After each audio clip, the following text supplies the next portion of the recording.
ಅನುದಿನ ಅನುಕ್ಷಣ ಮನೆಯಲ್ಲೂ ಕಲಿಯೋಣ ಕಲಿಕೆಯ ಹೊಸ ಹಾದಿಯಲಿ ಜೊತೆಗೂಡಿ ಹೆಜ್ಜೆಯ ಹಾಕೋಣ ಸಂತಸದಿ ಕಲಿಯೋಣ ನಮ್ಮ ಹೆಮ್ಮೆಯ ಈ ಕ್ಲಾಸಿನಲ್ಲಿ. Yes sir. Yes teacher. Present ma'am.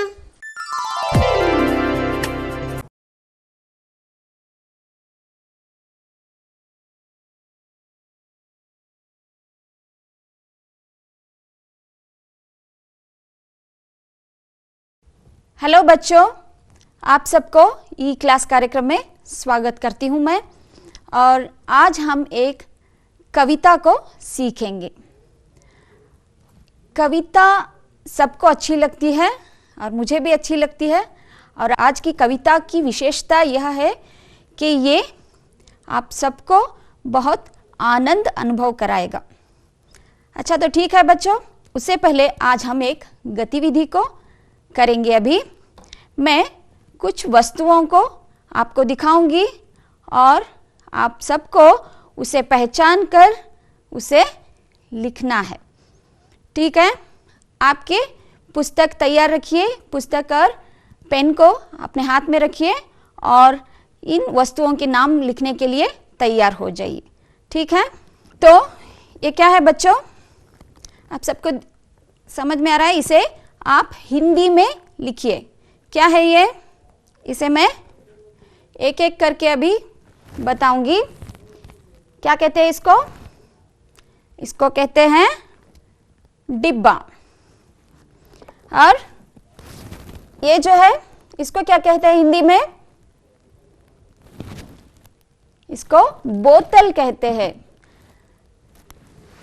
यहाँ और एक वस्तु है, आप इसे ठीक से देखिए। इसको क्या कहते हैं हिंदी में? स्कूटर। स्कूटर ये सिर्फ हिंदी में नहीं, ये तो अंग्रेजी भाषा का शब्द है ಮಕ್ಕಳೇ। ಇದು ಇಂಗ್ಲಿಷ್ ಭಾಷೆಯಲ್ಲೂ ಕನ್ನಡ ಭಾಷೆಯಲ್ಲೂ ಮತ್ತು ಹಿಂದಿ ಎಲ್ಲದರಲ್ಲೂ ನಾವು ಸ್ಕೂಟರ್ ಅಂತಾನೆ ಕರಿತೀವಿ। बच्चों इसको देखिए आप, क्या है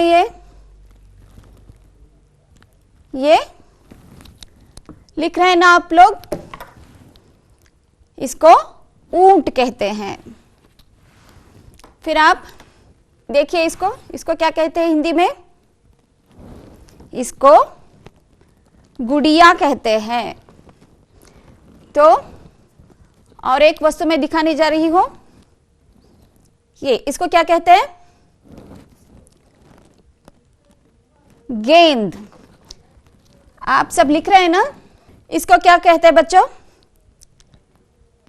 इसको घड़ी कहते हैं। बच्चों ये क्या वस्तु आप पहचान रहे हैं ना? ये चम्मच है। ये एक मैं आपको दिखा रही हूं, आप ध्यान से देखिए। ये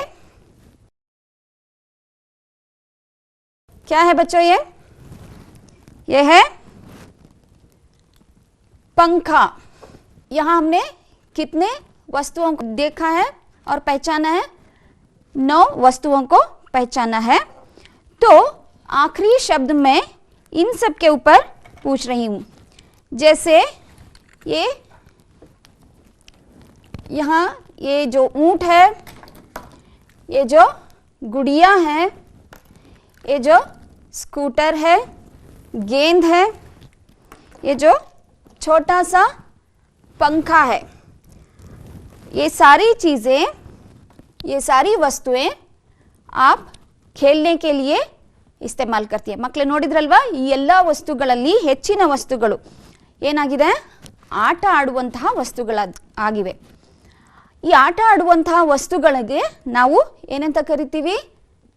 ಹಿಂದಿಯಲ್ಲಿ ಖಿಲೋನೆ। ಮಕ್ಕಳೇ ಈ ಆಕ್ಟಿವಿಟಿ ಯಾಕೆ ಮಾಡಿಸಿರೋದು ಅಂತಂದರೆ, ನೀವು ಪ್ರತಿದಿನ ಈ ರೀತಿ 10 ಶಬ್ದಗಳನ್ನು ನಿಮ್ಮ ಸುತ್ತಮುತ್ತ ಇರುವ ಅಥವಾ ವಸ್ತುಗಳನ್ನು ನೋಡಿಕೊಂಡು ಆ ಶಬ್ದಗಳನ್ನು ನೀವು ಬರೆದ್ರೆ ಪ್ರತಿದಿನವೂ ನೀವು 10 ಹೊಸ ಶಬ್ದಗಳನ್ನು ಕಲಿಯೋದಕ್ಕೆ ಸಾಧ್ಯವಿದೆ। आप हर प्रतिदिन 10 शब्दों को सीख सकते हैं। इससे आपकी हिंदी भाषा के शब्द भंडार में 10-10 ಶಬ್ದ ಜಮಾ ಹೋತೆ ಜಾಯಂಗೆ. ಅಂದರೆ 10 ಶಬ್ದಗಳು ನೀವು ಪ್ರತಿದಿನ ಕಲ್ತ್ರೆ ನಿಮ್ಮ ಬುಕ್ಕಲ್ಲಿ ನೀವು ಬರಿತಾ ಹೋಗಬೇಕು. ಅದನ್ನು ನೀವು ಒಂದು ತಿಂಗಳಲ್ಲಿ ಎಷ್ಟೊಂದು ಶಬ್ದಗಳನ್ನು ಕಲಿಬಹುದಲ್ವಾ. ಒಂದು ಭಾಷೆಯನ್ನು ನಾವು ಕಲಿಬೇಕು ಅಂತಂದರೆ ನಮಗೆ ಹೆಚ್ಚು ಹೆಚ್ಚು ಶಬ್ದ ಭಂಡಾರ ಬೇಕು ಅಲ್ವಾ. ಅದಕ್ಕೆ ನಾವು ಹೊಸ ಪದಗಳನ್ನು ಕಲಿತ್ರೆ ಆವಾಗ ನಮಗೆ ಆ ಭಾಷೆಯಲ್ಲಿ ಇನ್ನೂ ನಿರರ್ಗಳತೆಯಿಂದ ಮಾತಾಡೋಕ್ಕೆ ಸಾಧ್ಯ ಆಗುತ್ತೆ ಅಲ್ವಾ. ಯಾವ ರೀತಿ ಅಂತಂದರೆ ನೀವು ಬರೀ ವಸ್ತುಗಳನ್ನೇ ಅಂತಲ್ಲ, ಕೆಲವೊಮ್ಮೆ ನೀವು ಪ್ರಶ್ನಾರ್ಥಕ ಶಬ್ದಗಳನ್ನು ಹಿಂದಿಯಲ್ಲಿ ಬರೋದು ಕ್ಯಾ, ಕೌನ್, ಕೈಸೆ, ಕಬ್ ಇಂಥ ಎಲ್ಲ ಶಬ್ದಗಳನ್ನು ತಗೊಳ್ಳಿ, ಅದಕ್ಕೆ ಹಿಂದಿಯಲ್ಲಿ ಬರ್ಕೊಳ್ಳಿ. ಆದರೆ ನಿಮಗೆ ಕೆಲವೊಂದು ಶಬ್ದಗಳ ಅರ್ಥ ಗೊತ್ತಿಲ್ಲದಿರೋದ್ರಿಂದ ನೀವೇನು ಮಾಡಬೇಕಾಗತ್ತೆ, ಇಲ್ಲಿ ನೀವು ಒಂದು ಶಬ್ದಕೋಶವನ್ನು ಬಳಸ್ಕೋಬೇಕು. ಡಿಕ್ಷನರಿ ತಗೊಂಡು ನಿಮ್ಗೆ ಆ ವಸ್ತುವಿನ ಹೆಸರು ಹಿಂದಿಯಲ್ಲಿ ಗೊತ್ತಿರಲಿಲ್ಲ ಅಂದರೆ ನೀವು ಡಿಕ್ಷನರಿ ನೋಡಿಕೊಂಡು ಅದನ್ನು ತಿಳ್ಕೋಬೇಕು ಮತ್ತು ನಿಮ್ಮ ಬುಕ್ಕಲ್ಲಿ ಬರಿತಾ ಹೋಗಬೇಕು. ಮಕ್ಕಳೇ, ಇವತ್ತು ಈ ಎಲ್ಲ ಶಬ್ದಗಳಲ್ಲಿ ಹೆಚ್ಚು ಇರೋದು ಆಟದ ಸಾಮಾನುಗಳು ಅಲ್ವಾ. खिलौनों को हमने आज यहाँ दिखाया है. तो ये खिलौने आपको बहुत अच्छा महसूस करते हैं क्योंकि आपको खिलौनों से खेलना बहुत पसंद है. ಎಲ್ಲರಿಗೂ ಇಷ್ಟ ತಾನೆ ಆಟ ಆಡೋದು. ಈ ವಸ್ತುಗಳು ನೋಡಿದಾಗ ನಿಮಗೆ ಖುಷಿ ಆಗುತ್ತೆ ಅಲ್ವಾ. ಹಾಗೆ ಇವತ್ತಿನ ಪಾಠ ಕೂಡ ಈ ಬಾಲ್ಯದ ಬಗ್ಗೆನೇ ಇರೋದು. आज का पाठ जो है बचपन की यादों को हमें ತಾಜಾ ಕರ್ತಾ ಹೇ. ಮತ್ತೆ ನಮಗೆ ಬಾಲ್ಯವನ್ನು ನೆನಪಿಸಿಕೊಳ್ಳುವಂತಹ ಒಂದು ಪದ್ಯವನ್ನು ನಾನು ಹೇಳ್ತಾ ಇದ್ದೀನಿ, ಇವತ್ತು ಕಲಿಸ್ತಾ ಇದ್ದೀನಿ. ಹಮ್ ಸಬ್ಕೋ ಬಚ್ಪನ್ ಬಹುತ್ ಹಿ ಅಚ್ಚಾ ಲಗ್ತಾ ಹೈ. ಬಾಲ್ಯ ಯಾರಿಗಿಷ್ಟ ಆಗಲ್ಲ ಮಕ್ಕಳೇ. ನಾನು ಚಿಕ್ಕವಳಿದ್ದಾಗ ಯಾವ ರೀತಿ ಇದ್ದೆ ಅನ್ನೋದನ್ನು ನಾನು ನೆನಪಿಸ್ಕೊಳ್ಳೋದಕ್ಕೆ ನನಗೂ ತುಂಬ ಸಂತೋಷ ಆಗುತ್ತೆ. ಬಿದ್ದಾಗ, ನಗುವಾಗ, ಅಳುವಾಗ, ಹೊಸದೇನಾದರೂ ಕಲಿಯುವಾಗ ಅದು ಎಂಥ ಸಂತೋಷ ಇರುತ್ತೆ. ಅದರಿಂದ ನನ್ನ ಅಮ್ಮ ಅಥವಾ ಅಪ್ಪ ಆಗಿರ್ಬೋದು ಎಷ್ಟು ಸಂತೋಷ ಪಡ್ತಾರಲ್ವ. ಅದನ್ನೆಲ್ಲ ನಮಗೆ ನೆನಪಿಸ್ಕೊಂಡ್ರೇ ಖುಷಿಯಾಗುತ್ತೆ. ನೀವೆಲ್ಲ ಇನ್ನೂ ಅದೃಷ್ಟಶಾಲಿಗಳು, ಇನ್ನೂ ಆ ಬಾಲ್ಯದ ಹಂತದಲ್ಲಿಯೇ ಇದ್ದೀರಾ.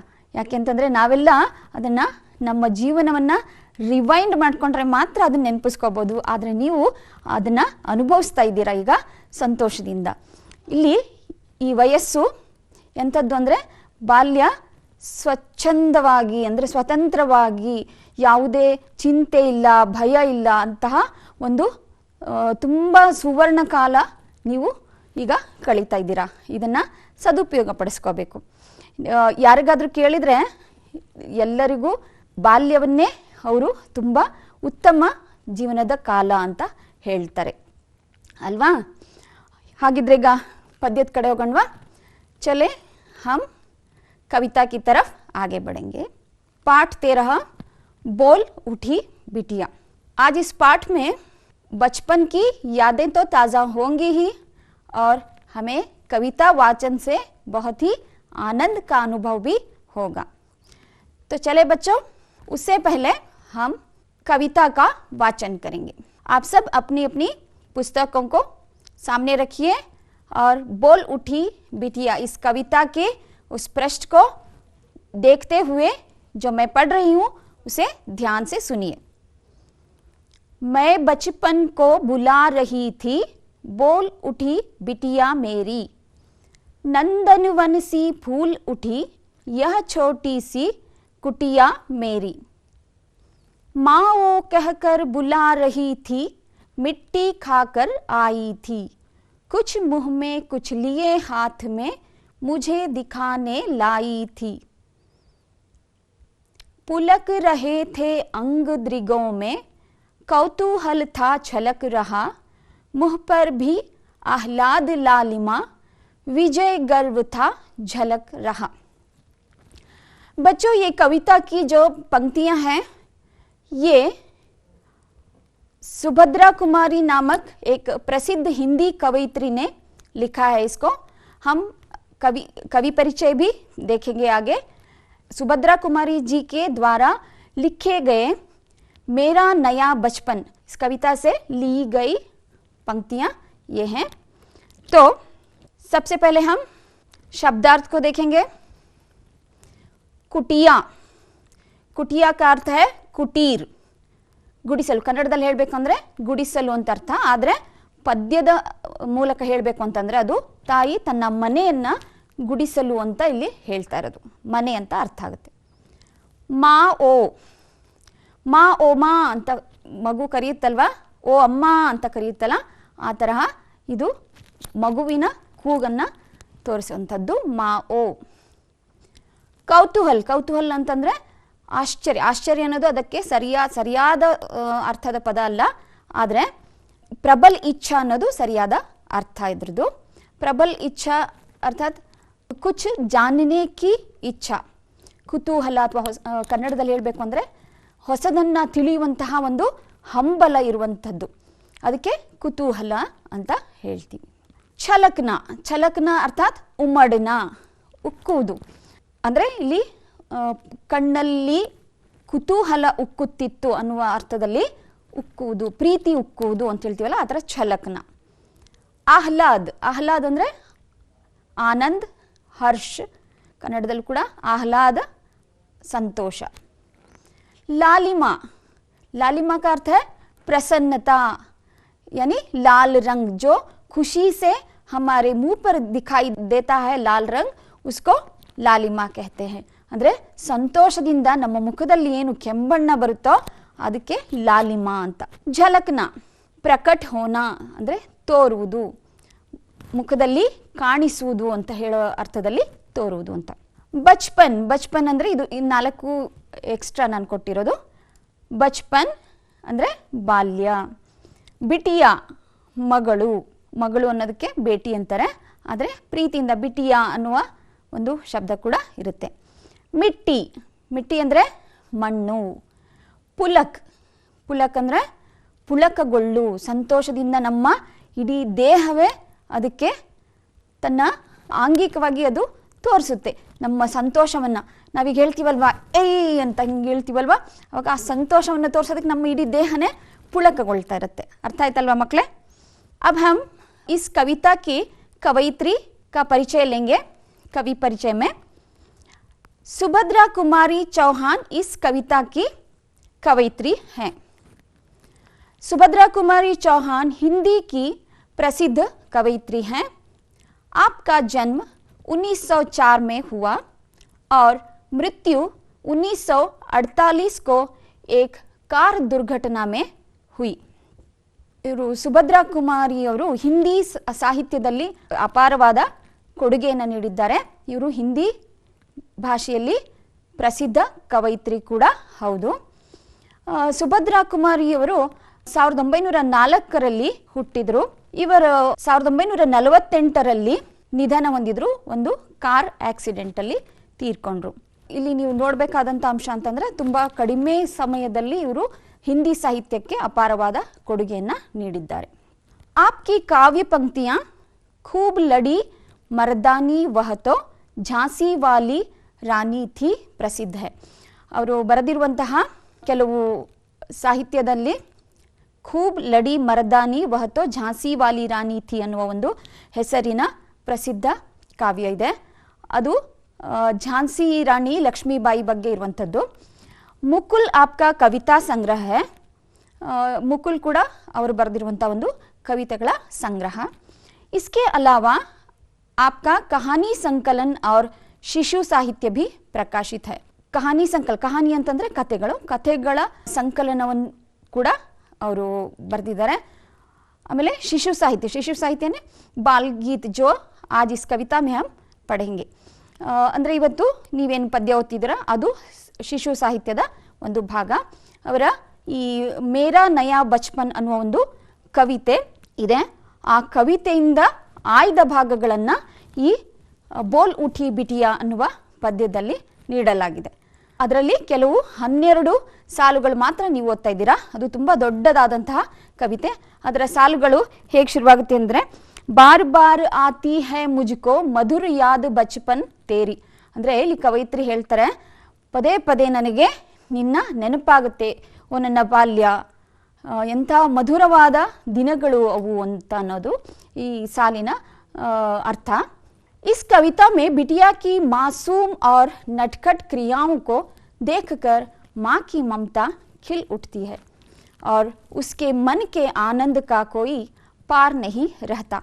इस कविता का जो सार है वो किसके ऊपर है? बिटिया की मासूम अदा और नटखट क्रिया जो उसके द्वारा की जाती है, उसको देखकर माँ बहुत ही प्रसन्न होती है और उसके ममता ऐसे उमड़ आती है कि उसके ಆನಂದ का कोई ಪಾರ್ नहीं रहता। ಇಲ್ಲಿ ಒಂದು ಪುಟ್ಟ ಮಗು, ಆ ಮಗುವಿನ ಆ ತುಂಟಾಟದ ಕ್ರಿಯೆಗಳು ಮತ್ತು ಅದರ ಮುಗ್ಧತೆ, ಆ ಮುಗ್ಧತೆಯಿಂದ ತಪ್ಪನ್ನು ಕೂಡ ಎಷ್ಟು ಚೆನ್ನಾಗಿ ಹೇಳ್ತಾ ಇದೆ ಮಗು ಅನ್ನೋದನ್ನು ಇಲ್ಲಿ ಚಿತ್ರಿಸಲಾಗಿದೆ। ಈ ಚಿತ್ರಣವೇ ಈ ಕವಿತೆಯ ಮುಖ್ಯ ಸಾರ। ಆಯ್ತಾ ಮಕ್ಕಳೇ, ಈಗ कविता के भावार्थ को हम देखेंगे। पहली 4 पंक्तियां, मैं बचपन को बुला रही थी, बोल उठी बिटिया मेरी, नंदनवन सी फूल उठी यह छोटी सी कुटिया मेरी। इन 4 पंक्तियों में सुभद्रा जी कहती हैं, मैं अपने बचपन को याद कर रही थी, तभी मेरी बिटिया बोलने लगी और उस तुतली बोली की गूंज से यह मेरा घर, यानी ये जो कुटिया है, नंदनवन की तरह खिल उठा। क्योंकि माँ को बच्चे की वो छोटी छोटी बातें भी बहुत ಖುಷಿಯಾं देती है। ಈ ಸಾಲುಗಳಲ್ಲಿ ಸುಭದ್ರಾ ಕುಮಾರಿ ಅವರು ಹೇಳ್ತಾರೆ, ನಾನು ನನ್ನ ಬಾಲ್ಯವನ್ನು ನೆನಪಿಸ್ಕೊಳ್ತಾ ಇದ್ದೆ, ತಭಿ ಮೇರಿ ಬಿಟಿಯಾ ಬೋಲ್ನೆ ಲಗಿ, ಅದೇ ಸಮಯದಲ್ಲಿ ನನ್ನ ಮಗಳು ಮಾತಾಡಿಬಿಟ್ಲು। ಉಸ್ ತುತಲಿ ಬೋಲಿ, ತುತಲಿ ಅಂದರೆ ತೊದಲು ನುಡಿ, ಆ ತೊದಲು ಮಾತುಗಳಿಂದಲೇ ಇಡೀ ನನ್ನ ಈ ಗುಡಿಸಲಿನಂತಹ ಮನೆ ಏನಾಯಿತು, ನಂದನವನ ಅಥವಾ ಉದ್ಯಾನವನದಂತೆ ಅರಳಿತು। उस तुतली बोली की गूंज से मेरा यह घर नंदनवन की तरह खिल उठा। दूसरी इसमें पंक्तियां आप देखिए, माँ वो कहकर बुला रही थी, मिट्टी खाकर आई थी, कुछ मुंह में कुछ लिए हाथ में मुझे दिखाने लाई थी। सुभद्रा जी कहती है, माँ कहकर बुला रही है, जिससे माँ की खुशी दुगनी हो जाती है। अम्मा ಅಂತ ಕರೆದ್ರೆ ಸಾಕು, ಅಮ್ಮನ ಸಂತೋಷ ದುಪ್ಪಟ್ಟಾಗುತ್ತೆ। ಬಿಟಿಯಾ ಮಿಟ್ಟಿ ಖಾಕರ್ ಆಯಿ ಥಿ, ಮಗಳು ಮಣ್ಣನ್ನು ತಿಂದು ಬಂದಿದ್ದಾಳೆ।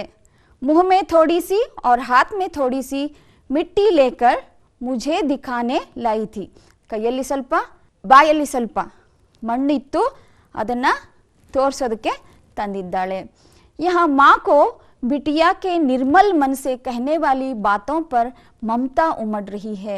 ಯಾವುದೇ ಸುಳ್ಳು ಮೋಸವಿಲ್ಲದಂತಹ ನಿರ್ಮಲ ಮನಸ್ಸಿನಿಂದ ತನ್ನ ತಪ್ಪನ್ನು ಹೇಳಿಕೊಂಡು ತನ್ನ ತುಂಟ ಕ್ರಿಯೆಗಳನ್ನು ತಾಯಿ ಎದುರಿಗೆ ಬಂದು ತೋರಿಸುವಂಥದ್ದು ತುಂಬ ತಾಯಿಗೆ ಆನಂದವನ್ನು ಕೊಡ್ತಾ ಇದೆ। इन आखिरी 4 पंक्तियों में सुभद्रा जी क्या कहती है, देखिए, पुलक रहे थे अंग दृगों में, कौतूहल था छलक रहा, मुंह पर भी आह्लाद लालिमा, विजय गर्व था झलक रहा। इली इन पंक्तियों में कवयित्री कहती हैं, बिटिया के हर नटखट क्रिया में बिटिया के अंग पुलकित दिखाई दे रहे हैं और आंखों में कौतूहल उमड़ रहा है और उस मासूम मुख पर आनंद की लालिमा यानी लाल रंग और कुछ नया कर दिखाने का गर्व दिखाई दे रहा है। ಇಲ್ಲಿ ಕವಯಿತ್ರಿ ತನ್ನ ಮಗಳ ತುಂಟಾಟದ ಕ್ರಿಯೆಗಳನ್ನು ನೋಡಿ ಹೇಳ್ತಾ ಇರೋದೇನೆಂದರೆ, ಮಗಳ ಅಂಗ ಪುಳಕಿತಗೊಳ್ಳೋದು ಕಾಣಿಸ್ತಿದೆ ತಾಯಿಗೆ। और आंखों में कौतूहल उमड़ रहा है, ಕಣ್ಣುಗಳಲ್ಲಿ ಆ ಕುತೂಹಲ ಉಕ್ಕಿ ಹರಿಯೋದು ಕಾಣಿಸ್ತಿದೆ। ಉಸ್ ಮಾಸೂಮ್ ಮುಖ ಪರ್, ಆ ಮುಗ್ಧ ಮುಖದ ಮೇಲೆ ಆನಂದದ ಕೆಂಬಣ್ಣ ಅಂದರೆ आनंद की लालिमा, लाल रंग, लालिमा अर्थात लाल रंग, और कुछ नया कर दिखाने का गर्व दिखाई दे रहा है। ಸಂತೋಷ ಕೂಡ ಆ ಮುಖದಲ್ಲಿ ಕೆಂಬಣ್ಣವಾಗಿ ಕಾಣಿಸ್ತಾ ಇದೆ। ಆಮೇಲೆ ಏನೋ ಸಾಧಿಸಿದ್ದೀನಿ ಅನ್ನುವಂತಹ ಒಂದು ಗೆಲುವಿನ ಗರ್ವ ಕೂಡ ಆ ಮುಖದಲ್ಲಿ ಕಾಣಿಸ್ತಿದೆ ಅನ್ನೋದನ್ನ ಸುಭದ್ರಾ ಕುಮಾರಿ ಅವರು ಹೇಳ್ತಾ ಇರೋದು। बच्चों, आपको पद्य भाग बहुत ही अच्छी तरह से समझ आया होगा, इसका मुझे विश्वास है, क्योंकि ये बचपन की मधुर यादें आप सबको फिर वापस उन दिनों ले गया होगा। ಈ ಸುಮಧುರವಾದಂತಹ ನೆನಪುಗಳನ್ನ ನೀವು ಕೂಡ ನೆನಪಿಸ್ಕೊಳ್ತಾ ಇದ್ದೀರಾ ಮತ್ತೆ ಈ ಪದ್ಯ ತುಂಬಾ ಚೆನ್ನಾಗಿ ಅರ್ಥ ಆಗಿದೆ ಅನ್ಕೋತಾ ಇದ್ದೀನಿ. ನಾವೀಗ ಕವಿತೆಯನ್ನ ಹಾಡೋಣ. मैं बचपन को बुला रही थी, बोल उठी बिटिया मेरी, नंदन वन सी फूल उठी यह छोटी सी कुटिया मेरी. माँ वो कह कर बुला रही थी, मिट्टी खा कर आई थी, कुछ मुंह में कुछ लिए हाथ में मुझे दिखाने लाई थी. पुलक रहे थे अंग दृगों में, कौतूहल था छलक रहा, मुँह पर भी आह्लाद लालिमा, विजय गर्व था झलक रहा. मैं बचपन को बुला रही थी, बोल उठी बिटिया मेरी, नंदन वन सी फूल उठी यह छोटी सी कुटिया मेरी. बच्चों, हम पाठ के अभ्यास की तरफ आगे बढ़ेंगे और अभ्यास में सबसे पहले प्रश्नोत्तर. इन प्रश्नों के उत्तर लिखो.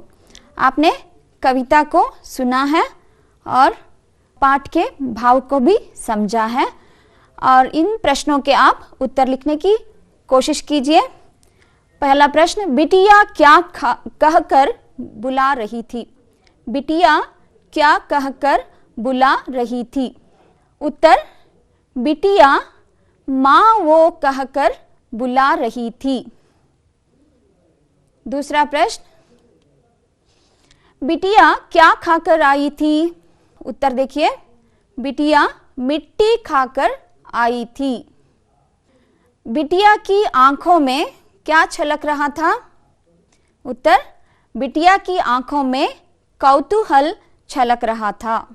बच्चों, अगली मेन की तरफ कुछ वाक्य दिए गए हैं. इन वाक्यों में पहला वाक्य जो है उसको बहुवचन रूप में आपको बदलना है. उदाहरण दिया गया है, उसके हिसाब से दूसरा वाक्य आपको बदलना है.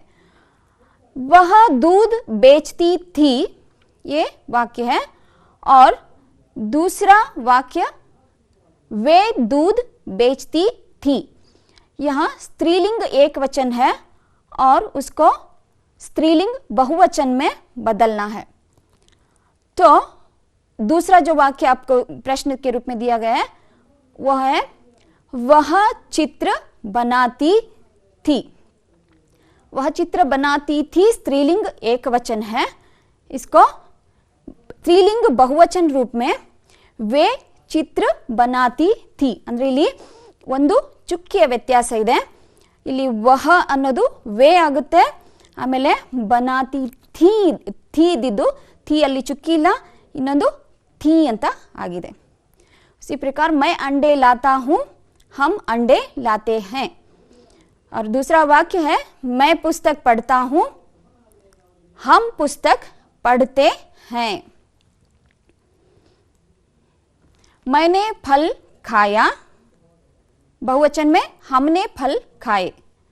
मैंने नींबू खरीदा, हमने नींबू खरीदे.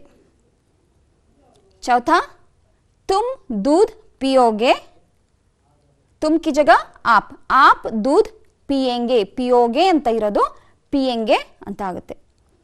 तुम मिठाई खाओगे, ಈಗ ಇಲ್ಲಿ ಉತ್ತರ आप मिठाई खाएंगे. यहाँ तीसरा जो है तुकांत शब्द चुनकर लिखो. इसमें तुकांत शब्द उसको कहते हैं जिनकी ध्वनियां शब्द के अंत में एक सी होती है. जैसे यहाँ उदाहरण है बाल चाल, बाल की ध्वनि और चाल की ध्वनि अंत में एक सी है. उसी प्रकार बचे हुए शब्दों को आप तुकांत शब्द जोड़कर लिखिए जो आपके प्रश्न में ब्रैकेट में दिया गया है. जान पान, उठाया गिराया, आते जाते, भेड़ पेड़, सच्चे, बच्चे। बच्चों यहाँ आप देख सकते हैं तुकांत शब्द किस तरह एक सी ಧ್ವನಿಯ होती है ಅಂದ್ರೆ ಅಂತ್ಯ ಅದರ ಧ್ವನಿಗಳಲ್ಲಿ ಒಂದೇ ತರ ಇರುತ್ತೆ ಬಾಲ್ ಚಾಲ್ ಜಾನ್ ಪಾನ್ ಉಠಾಯ ಗಿರಾಯ ಈ ತರ ಆಯ್ತಾ ಇದೇ ರೀತಿ ಪದ್ಯದಲ್ಲಿಯೂ ಕೂಡ ತುಕಾಂತ್ ಶಬ್ದ ನೀವು ಆರಿಸಿ ಬರಿಬೇಕು ಅದು ಮುಂದಿನ अभ्यासदल्लू ಇದೆ कविता में दिए गए कुछ तुकांत शब्दों को चुनकर आपको लिखना है उदाहरण की तरह दिया गया है बचपन नंदन वन कविता में ये दोनों शब्द आए हैं बचपन नंदन वन अंतिम ध्वनि एक सी होती है उसी प्रकार बिटिया कविता में आपको याद करना है कौन सा ऐसा और एक शब्द है बिटिया कुटिया आई लाई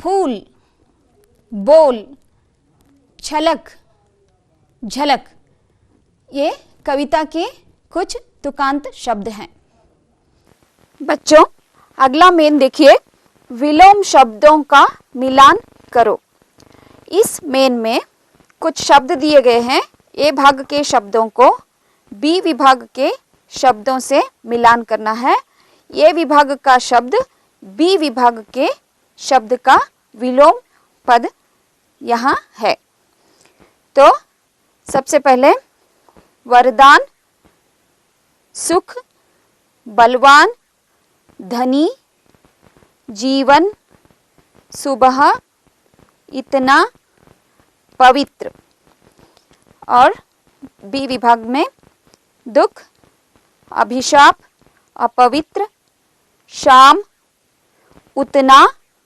मरण निर्धन बलहीन आपको इनमें विलोम शब्दों का मिलान करते हुए सही मिलान करना है